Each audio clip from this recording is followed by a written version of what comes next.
It's going to be a dandy. What's up, buddy? Doing good. Doing good. How are you? I'm so happy to talk to one of my good friends in the mortgage business. And the truth of the matter is, we're only friends because I'm taller than you are, which is demonstrated right here in a picture you probably would like to throw in the garbage can because you are. Well, it's up for debate who's taller, by the way. I may or may not have been standing on my tippy toes, but more importantly, this picture was taken before you kind of found Jesus in a way. How do you think you look in that pic compared to now? Oof, rough for sure. I'd like a recount. I'm pretty sure I've grown 1.5 inches since then. I had some of the best laughs that night. Where were we? We were in Arizona. That was the gathering, I think. Yeah, that was gathering the Eagles. That was, I guess was that 2 years ago? Yeah, it was a couple years ago. Yeah. It's Oof. so good to talk to you, man. It's great to talk to you. Finally, I've been waiting. No, whatever. This is long overdue. You're one of the busiest men in mortgage. We became friends in 2022. I went back and looked. We met at I think it was the Four Seasons in Philly, top floor. And, I knew you were competitive then because when we took the picture, you pointed out that you were taller than I was. And I know that doesn't happen with you or me very often. Very often. No. That's the reason why I took the picture. I'm going to try not to laugh during this entire thing because this is somebody who makes me laugh all the time. I mean, we got a lot of stuff to talk about. But when I say you found Jesus, you've gone through a transformation. I guess I should first set the table by saying you're the president and CEO of UMortgage. Your rise in this industry has been something to behold. I mean, you went from Garden State Home Loans. You were an intricate part of starting Brawl. You founded AIM. Brokers Are Better. Your brilliance was behind that. Then Arrive, which most of the broker community uses. UMortgage. Now you've got another piece of software called Tempo that I know we're going to talk about. And you're 41. So, I mean, the thing that sticks out to me the most is just how difficult it is to pull off one thing in business. Like to be able to have something get created in your brain and then be able to not just launch it, but have it have such longevity that people flock to it. You've now done this a handful of times. And it's not like you went to Harvard. I mean, you dropped out of high school when you were 13. Is that right? Yeah. Stopped going to school when I was 13. Just incredible what you've been able to accomplish. Is it? But I'm guessing for you, you're probably not that impressed. Honestly, I'm not. When I think of all those things and when you say those things, each and every one of them was exhausting. Like I look back and I'm like, whew, like those were long hours, long days for years, and they were brutal. I don't have fond memories of any of them. I like a lot of people are like, oh, I remember it was so positive. It was so hard to do all of them. But I think each one of them kind of taught me a lot, and I failed miserably in the process of all those things over and over again. And while the outcome was great, there was a lot of like just challenges that I went through that really transformed me along the way. Yeah, but you have, and I want to talk about your failures too, because that's where the gold lies, right? But I mean, your failures have been, as epic as your successes. Like, I mean, Sure. you have gone up, you have gone down. I don't know if you feel like you've crashed, but I mean, you just have this way of rising up with all of these ideas. It's just so fascinating, just how successful you've been and your brain, like the way you've used marketing, becoming a lightning rod, that's another area where you saw an opportunity to go out and grab enormous market share and gain attention. And you're a lightning rod. I mean, there are things that you said and did that got a lot of attention, that got a lot of eyes. I won't go into any of the specifics there. It's not worth it.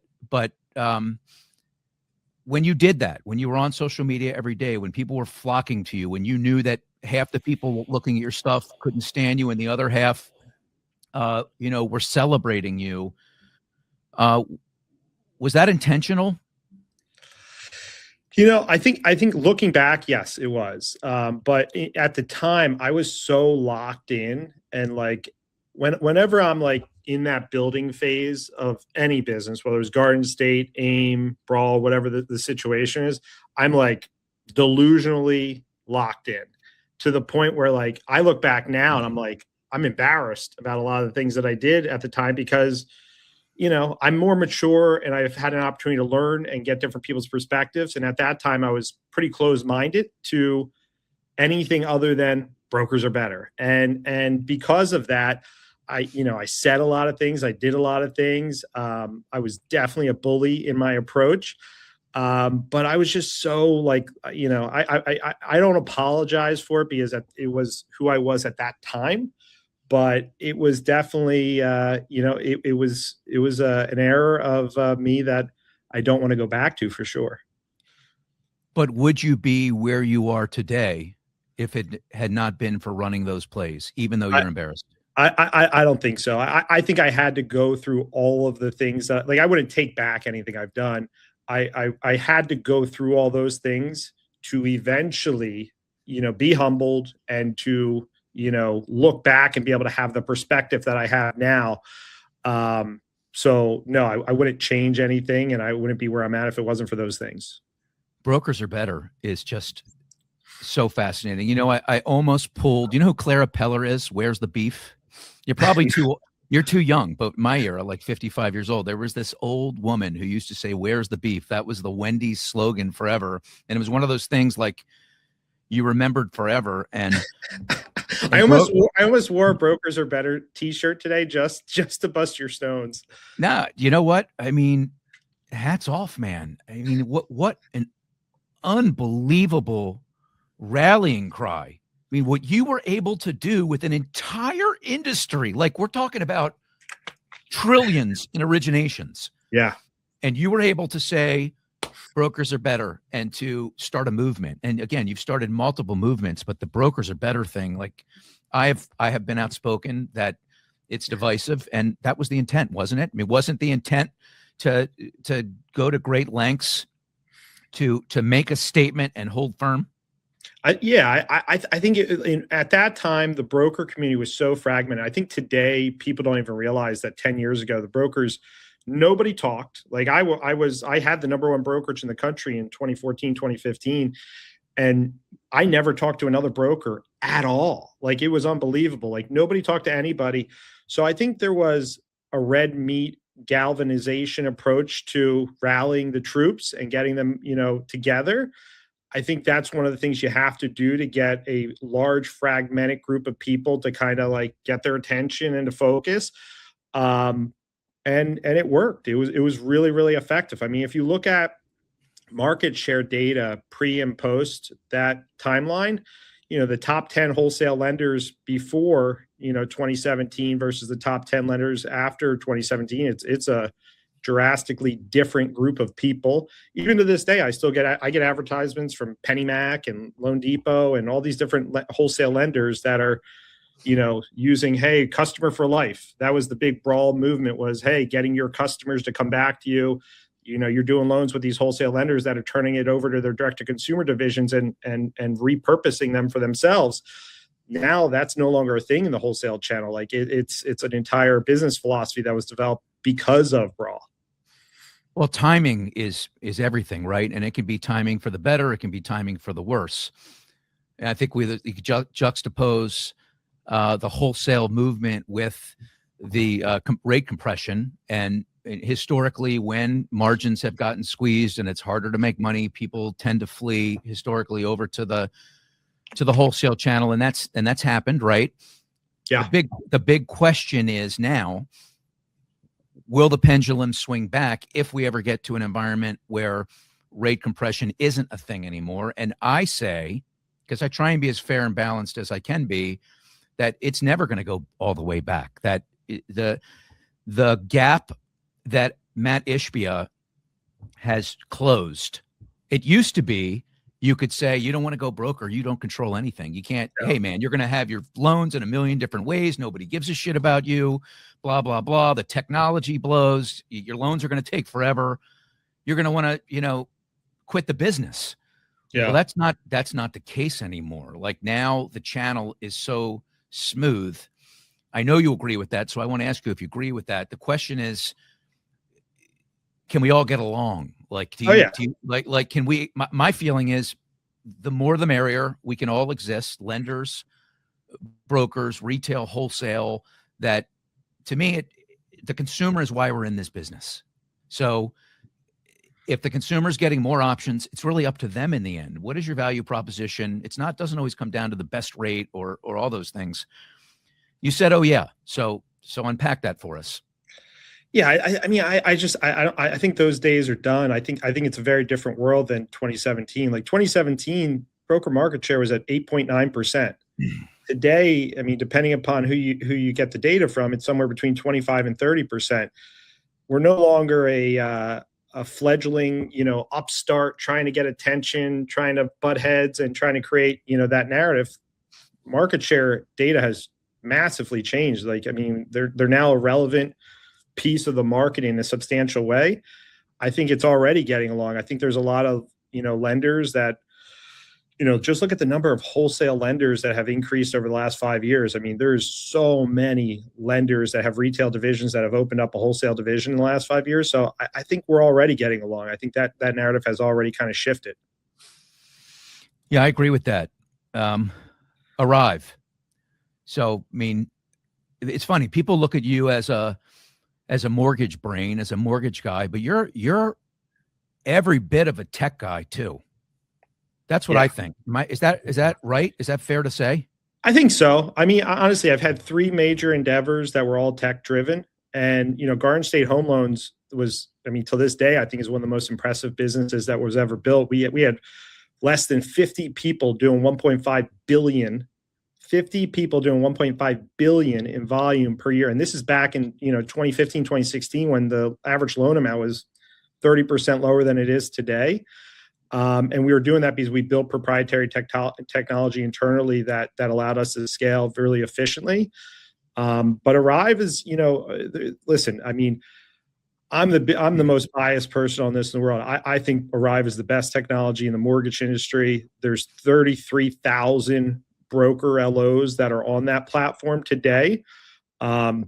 It's completely eating the lunch of all the competitors in the wholesale space from an LOS, POS, and pricing engine perspective. I was going to ask you to tell everybody, because we have a bunch of people with lenders that are like, Arrive, I've never heard of that. I'm not a broker. So give us the condensed 30 seconds on what the system is.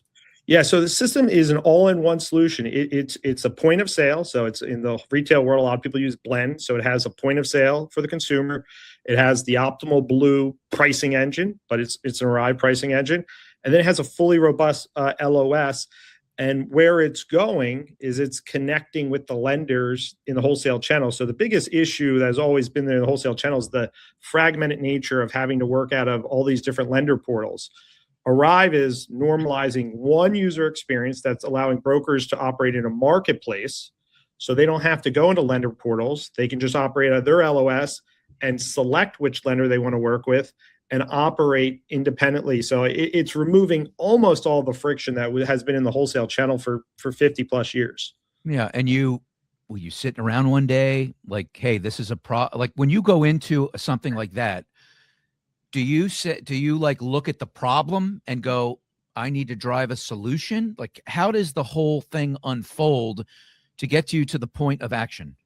Honestly, the vision there was so clear to me because we, as a broker at Garden, this is going back to my first brokerage at Garden State Home Loans, we had so much pain points operating in the channel. And when we put together, we built our own technology on Salesforce that connected to UWM and connected to a couple of our other lender partners.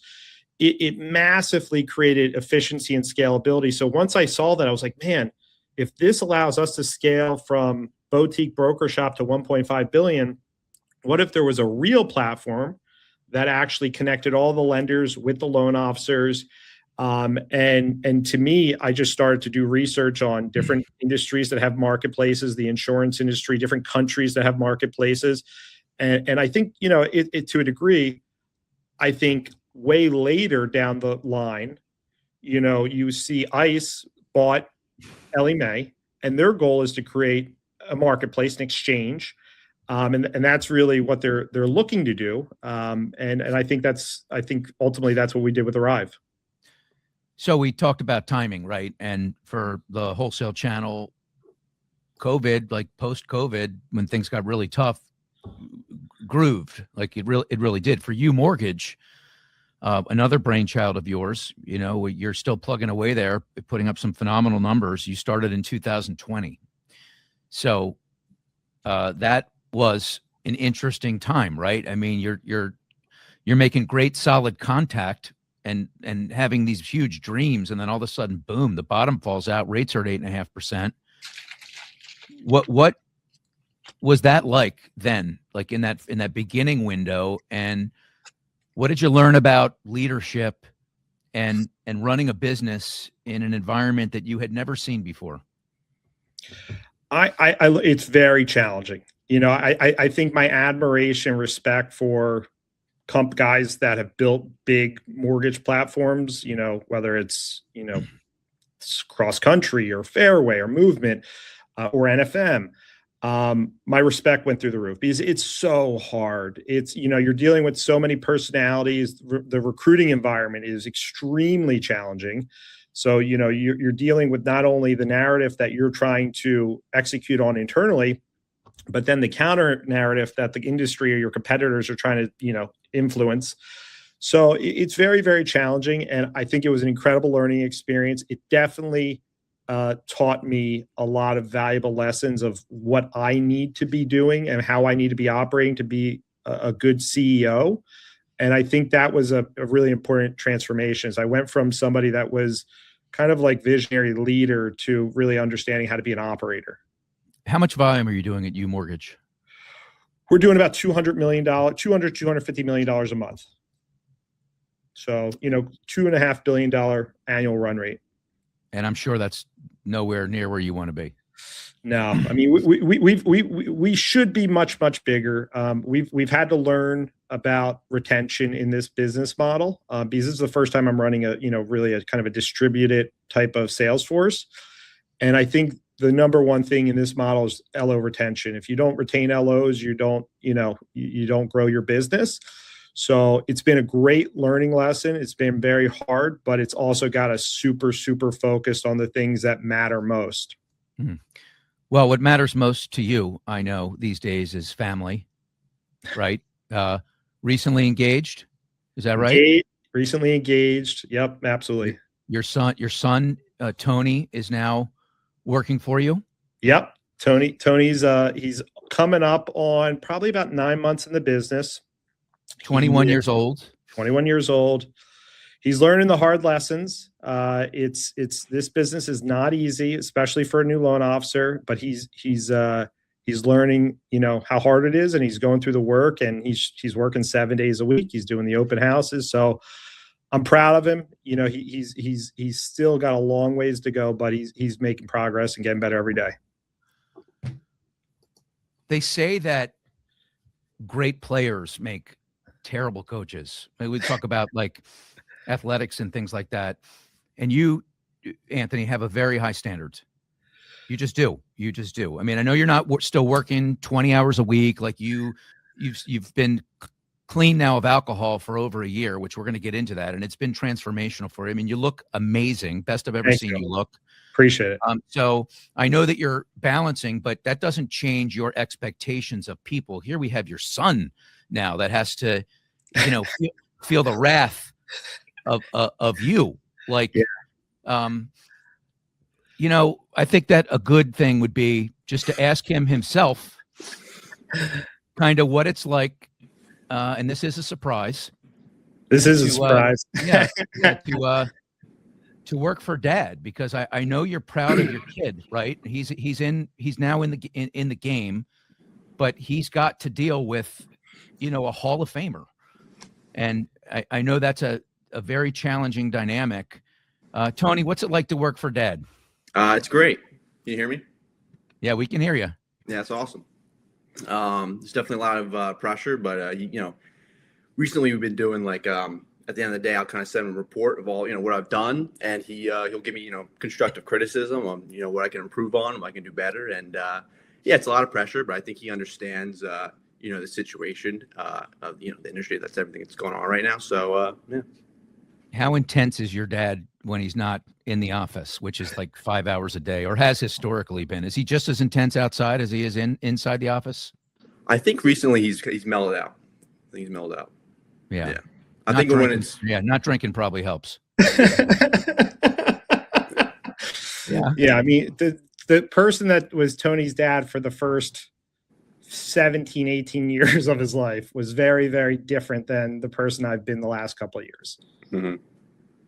Yeah. And what's that meant to you, Tony? It's great. I think I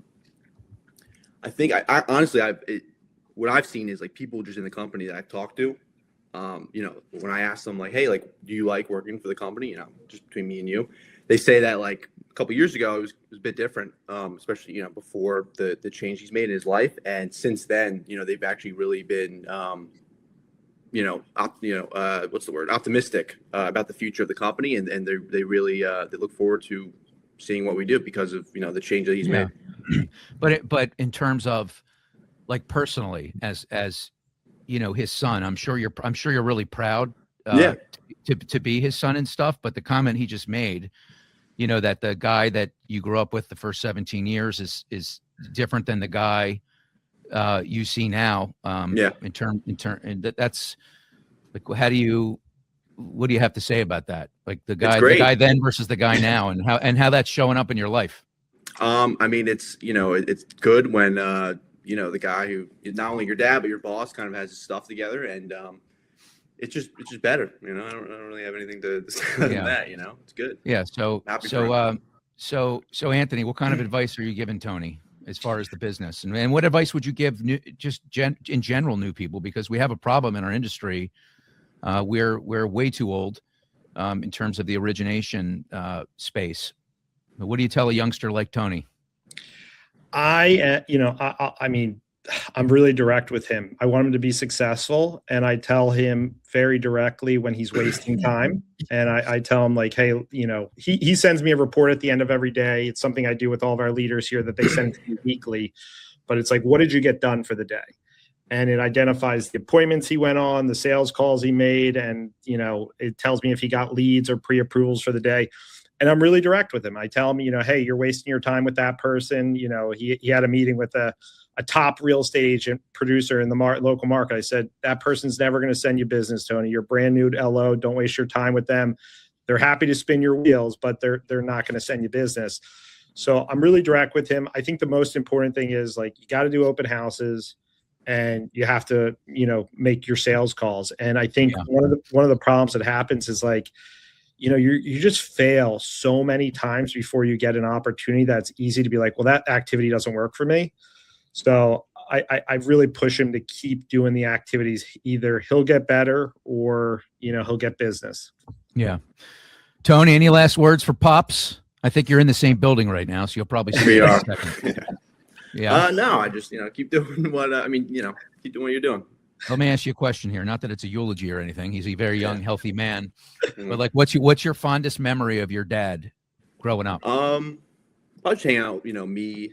Honestly, this kind of sounds weird. When I sometimes I get in trouble when I get sent to the office, and just seeing him like work, at Garden State. Sorry, at when I was younger, I get sent. We had to go to the office. You got sent home. School. Well, I get sent home, or just he got sent to Garden State because he was being bad at home, so he had to come to the office and watch me work. Yeah. Well, and let me flip the question around to you, Anthony, and then we'll let Tony go.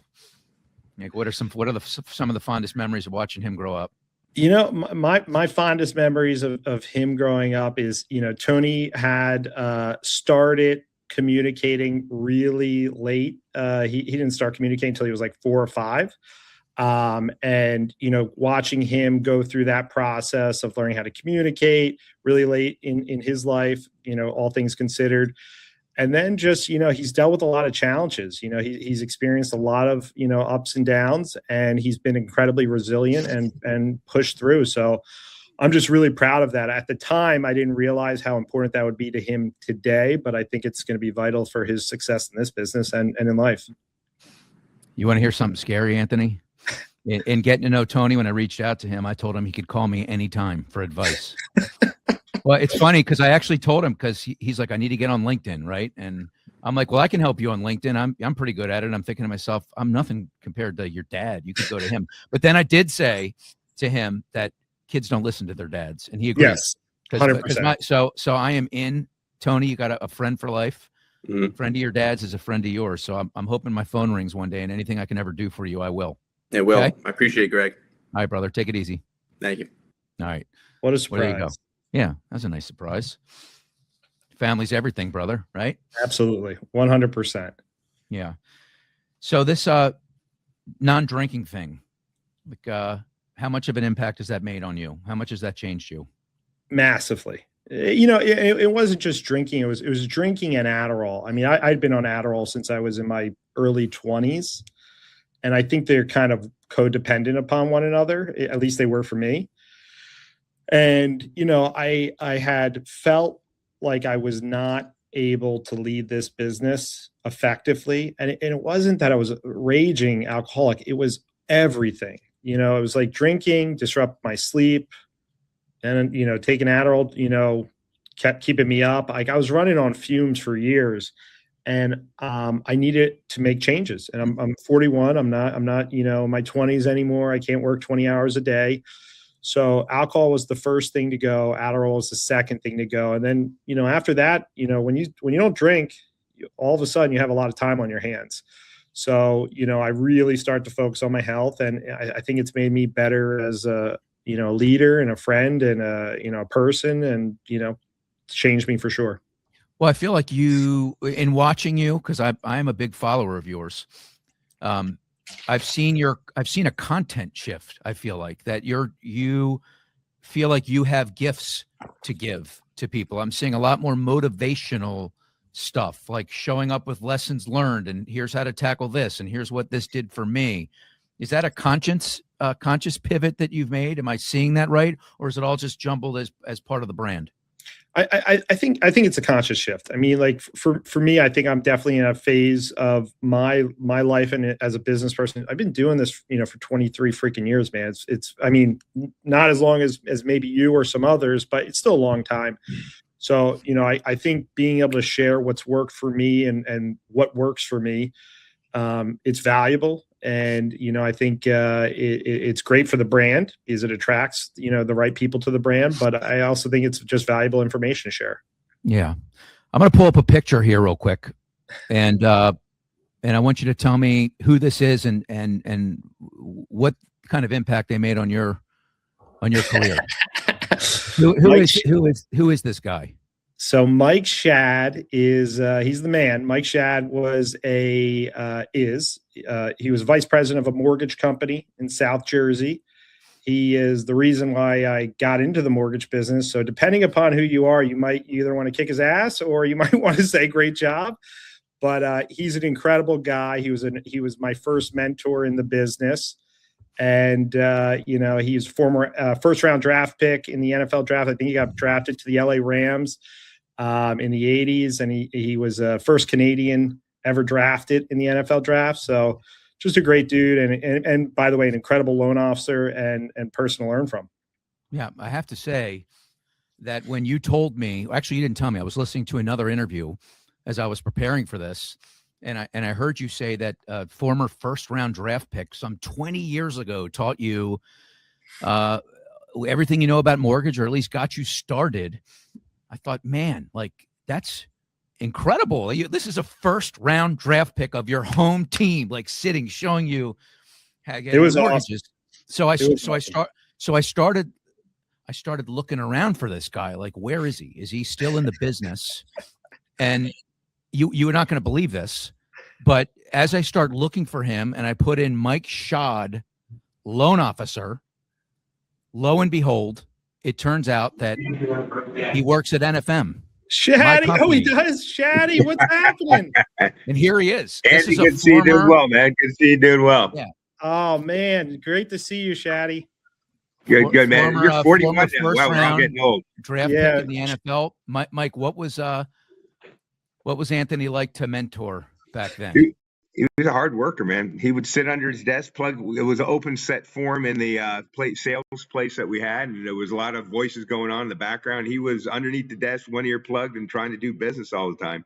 He did make good use of his time. It was ABC, always be closing, and he did that. He was always a top performer, always good. But he had a lot of vision too, because he was always thinking what he could do in the next step. Okay, I do this. I'm going to own my own brokerage. I'm going to own my own bank. It's always thinking ahead. It's pretty progressive, very progressive thought process, which it was a pleasure to be around for the short stint we had together. So you're to blame. It's sort of funny. You see Anthony now at 41, and here I am I'll be 63 this year, and I'm at the tail end. I've been in the mortgage. I played 10 years of pro football, coached Division I football for 5 years. I've got my master's degree in business, and then ended up coming to this business now 24 years. And you sort of see I'm sort of at the tail end of it, and Anthony's midstream and still building business. And that's, it's good to see. It's impressive to see. When's the last time you two talked? Oof, it's been years. I think I had hair back then. I have no hair now. I'm the bald eagle now. Former Philadelphia Eagle, bald eagle. Yeah, it's been a while, man. He left Garden State and then did something else after that. Yeah. Yeah, it's probably been at least 15 years. Yeah, it's been a while. Yeah, I've been listening to the podcast here for a while. I've seen there's been a lot of changes in your life. It's funny. I have an 18-year-old son just graduating high school. And he's got a 21-year-old son, and I'm 20 years older. I'm an old dad, but it's pretty cool to see that he's come along so far and he's doing well and still in the hunt, man. Still in the hunt. That's great. It's still great. I'm thinking about my NFL pension at 65. So peaks. Well, I think I understand that you need that pension because I heard from a little birdie that your nickname is Cadillac, and Cadillac, and the reason is because you took your first NFL paycheck and bought a Cadillac with it. So yeah, is that true? My girlfriend at the time crashed it and destroyed it. So that's why when I had to leave practice with the Rams one time, and they were laughing at me the next day, going, "Yo, Cadillac, how's the Cadillac?" Because they know I had to leave practice, and she was in Compton, LA. With a destroyed, rode off the Cadillac, and they were coming back shaking their head and making fun of me. So that's where the Cadillac came from. Compton, LA, 25, 30 years ago. That's the NWA era, man. Yeah, that was a dangerous turn that you made. Yeah, that was a long time ago. I mean, who are some name drop a little bit? Who are some players that you played with? Randall Cunningham, I know, is one of them. Randall was there, Reggie White, we practiced, Jerome Brown, Clyde Simmons, Herschel Walker. It was funny. The Eagles' defensive line was so good, and the Eagles' whole defense back in that day, they were number one against the pass, number one against the run in the early 90s for 2 years in a row. And playing the games on game day was easier than practicing. So I was looking, can we play a game? Because the guy I'm going against isn't going to be as good as Jerome Brown or Reggie White. So it was always a day off on game day. Yeah, you were you came up as a tackle, right? Left tackle? I was drafted as a left tackle, played most of my career at left guard. Yeah, so the guard is right between the center and the guy that protects the quarterback's right, blind side. Yeah. Right It must have been pretty fascinating to block when Randall Cunningham was in the pocket because you never knew whether if he was one of the first ever scramblers. Yeah, he had a company called Scrambler Inc. And I talked to him a couple months ago, and he goes, "Yo, Shaddy, how you been?" And I go, "Good, man." He goes, "What have you been up to?" "I'm still working for a living." "What are you doing?" "I'm in the mortgage business." "Wow, you've been in the mortgage business a while." And I go, "Yeah, I'm almost done though. 2 more years." And then he goes, "Well, how much you weighing?" And I'm going, "I don't know. I'm down to about 250, 248. He goes, "Shaddy, I'm 285. He goes, "I'm bigger." Hey, what's interesting is you're both very high performers in your professions, Anthony, and you in the NFL, you were a first round draft pick. I mean, it doesn't get any bigger than that. And along the way, you meet coaches that impact you and teach you things that you extract. And then if you're as successful as they are and you reach that kind of level, you then give those insights to other people as gifts. So you're both essentially coaches, right? You've been coached by some of the best. You've turned into some of the best. So asking both of you, Mike, what do you think? What do you think? What do you think? Someone's asking for an autograph, aren't they? Is that an autograph seeker? Yeah. Mike, Well, you've got a lot of impact from great coaches. I mean, my last stint in Cleveland was with Bill Belichick, and I think Bill, out of all of them, was probably the most cerebral. He looked at a lot of different aspects of how to inspire players to play, with videos of players in the weight room, video playing, different events. He was very conscious of building team morale and doing things like that, and incentivizing the players. He wanted everybody there in the off season. He knew how important off season is. He had great coaching staff. Nick Seaban was the defense coordinator. Kirk Ferentz was the offensive line coach. Great football coaches, great people that were all aspiring coaches in their own. Later on, and you bring those things, to the mortgage business when you first came in there. I was like Anthony when he first got in the business, really aggressive, really forward thinking, really pushing it to the limit. And you brought a lot of those things to the business. And it's a crazy thing when you're in sales. If you can be a lion among sheep, you'll do really well in this business. If you're aggressive and and that's why it's a lot of things when you're hiring. I'm sure Anthony will admit. You look for athletes that played in some kind of sport, because athletes are usually used to winning. They're used to losing. I got a deal. I don't got a deal. I lost that deal. I'm going to go get another one. I don't like losing. And that transfers into sales. Any kind of sales business or people marketing business, former athletes are a great way to go. Yeah, I'll tell you a quick story about Shaddy that stuck with me for my entire time in the business. It was my first day on the job. So Shaddy would literally drive me home from work a lot. So my first day on the job, Shaddy gets to work at 7 a.m. and he's like, shows me my desk, says, you sit there and you don't get up till I leave. And he would work until 8, 9 o'clock, unless his wife told him he had to be home earlier. The guy was working till 9, sometimes even 10 o'clock. So we would get there at 7. We would eat at our desk. Shaddy would bring in lunch for a couple of the guys on the team. And we'd work till 9, 10 o'clock at night. And going through that early I was 18 years old. So like learning from him and seeing him not get up all day on the headset, we're talking about 14 hours a day. It really conditioned me that this is what work is like in this business. And it stuck with me for my entire career. And the motto, there's always something to do in the mortgage business, from phone calls to laying out your day to who's the next call, putting together a deal, putting together a proposal. There's always some. And Anthony, I'll be honest with you, I don't work that hard anymore. I'm slowing down a little bit, man. I got boats. I spend more time fishing and hunting. I try to work smarter and work less. And I don't kill myself anymore. Well, it's not every day we have a former first round draft pick in the NFL on this program. So appreciate your time, Mike. Anthony, good to see him, huh? Absolutely. Great to see you, Shaddy. Great seeing you, Anthony. Hey, man, all the best with your son in the business. I think that's fantastic. He's got a great coach. He's got a great mentor. You just like you said earlier, sons don't listen to their dad. So, Greg, you may have to get on the phone. I've been trying to coach my son for years. Yeah, he's got my They cell. don't listen. So good luck with that, man. All the best, and all the best in your ventures. Great seeing you, man. Have a great one. Everybody. All right. Well, that was nice. Nice. You went deep, man. That's a first. Yeah. Well, who wants to be like everybody else, buddy? 100%. That was great. Hey, dude, you're not like everybody else. That's what makes you great. So you're sitting here at 41.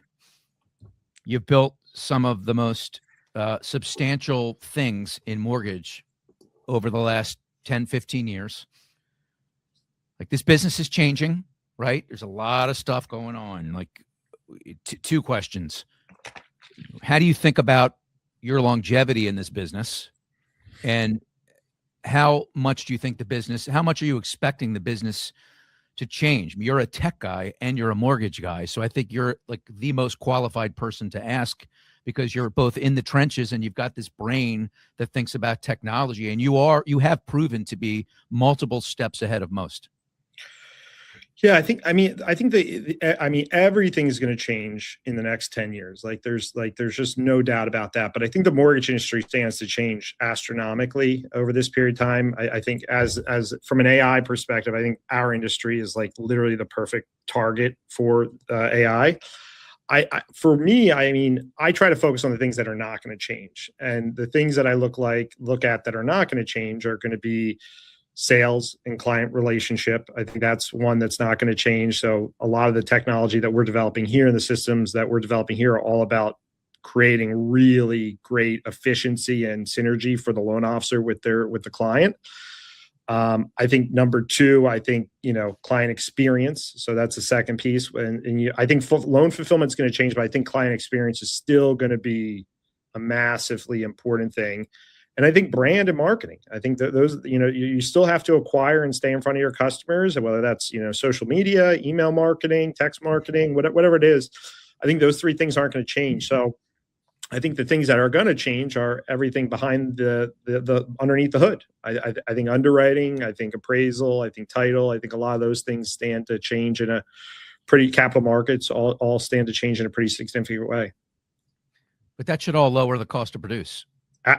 It'll lower the cost to produce, and it'll all. And I mean, at the end of the day, if you really think of that, then whoever has the best engine to acquire customers and retain customers is gonna win. So I think the winners, the people that are leading the market today, they're pretty good at those things. So I think their cost to produce is going to go down significantly, and I don't see it changing who's leading in our business. I think everybody's going to adapt accordingly. Yeah. So as a guy that has this tech mind and appreciates tech so much, I know that you are someone that has had a great relationship with Matt Ishbia for a long time at UWM. You've got kind of Matt, and you've got Rocket and all the things that they're doing. I'm not going to ask you, is there room for both? Because clearly there is. But curious to know your take on like what Rocket's trying to do. Like it's very different. I think you're a lot closer to the UWM situation than I am, but it would seem to me like they're leaders, like they're leading. They're on top of these two hills. When you look at what Rocket's trying to accomplish by rolling everything into one ecosystem, what are your thoughts? Well, first and foremost, I would add CCM to that category. I think CCM has made significant strides, and what they're doing with servicing now puts them right in that. I mean, you're talking about a company that'll probably do 50 to 60 billion this year, so they're not exactly at the $100 billion a year level that those other guys are, but they're doing a hell of a job. I think competition makes us all better. I think if there was no Rocket, UWM would not be where it's at today. I think if there was no UWM, Rocket would not be where it's at today. And if there was neither of them, I don't think CCM would be where. I think these are companies that are led by extremely, like the A type of A type. I've gotten to spend a lot of time with Matt, and there ain't anybody like him. And I've spent time with all the guys, and he's a unicorn. But he's a competitive guy, and it does matter to have competitors that are pushing him. So I just think like we need more competition, and we need those companies leading, because it changes everything. The wholesale lender drop off 5 years ago, 10 years ago from UWM and Rocket down was like 100% drop off. Like it was like you either worked with them and there was a 95% drop off for the next guy. Now that drop off is like 25%. Like all the other guys are chasing them: technology, systems, process, capital markets. So I just think I think competition is what makes industries better, and I think they're innovating at an incredible level right now. Yeah, I don't know I've never talked to Matt. I'd love to talk to him someday. Right. I hear that he's just a really super intense guy, that everything is, 0 to 60 as quickly as he can get there. True. Is that a true statement? I think Matt has a couple versions. I think if you are his client, the version that you get is not as intense. He's high energy, and he's positive, and he's supportive, and he's unbelievable. I think if you're a team member or somebody that works with him in more of a partnership capacity, is massively intense. His focus is second to none, but he's also like one of the most, like he's an incredible listener. I think that's what makes him special. Is I look back at all my exchanges with him and like things that I've went to him for mentoring on, like he really listens at an unbelievable level. And he is, when he gives you guidance or advice, it's really intentional. He understands where you're at in your journey, and he'll give you the right advice. So I personally think that's what makes him a unicorn. Is he's a great listener. That's incredible. I did not know that about him. He doesn't really put himself out there a lot. One of these days I'd love to get him on one-on-one. I'm hopeful that I can do that. But the first order of business was getting you on, and what a conversation this has been. Appreciate your friendship. And I'll say that you're a great listener too. The times that I've spent with you, I mean, you have, for no reason, I'm on the lending side. There's no reason why you need to pour into me, but when we have been together, what you've shown me in terms of your level of care and attention and listening and advice, I can see why the people that follow you will follow you till the end. And I appreciate the friendship, and I appreciate this conversation a lot. Well, I just want to say, man, you've done an incredible job. I mean, I remember where we were a couple of years ago where, we were having a heart-to-heart about a lot of different things. And, you kind of portrayed a vision to me on some of the things you were going to do and the impact that you wanted to make in the next phase of your life and career. And you've brought it all together. And I think you're making that impact. And you have these, if not the strongest, one of the strongest voices in our entire industry. And it's really been incredible to watch. Well, that's nice of you to say, brother. I look forward to seeing you again for a non-alcoholic Shirley Temple. Me too. I'm looking forward to it. Somehow we managed not. I thought in the beginning when I started to laugh, this was just going to be a complete train wreck. But it could have been. It could have been. We could have took it that way. Enjoy the rest of your day. Really appreciate you. Absolutely, man. Thank you. All right, we'll talk to you again. Hope you've enjoyed this one-on-one. Have a great week, everybody. Bye-bye.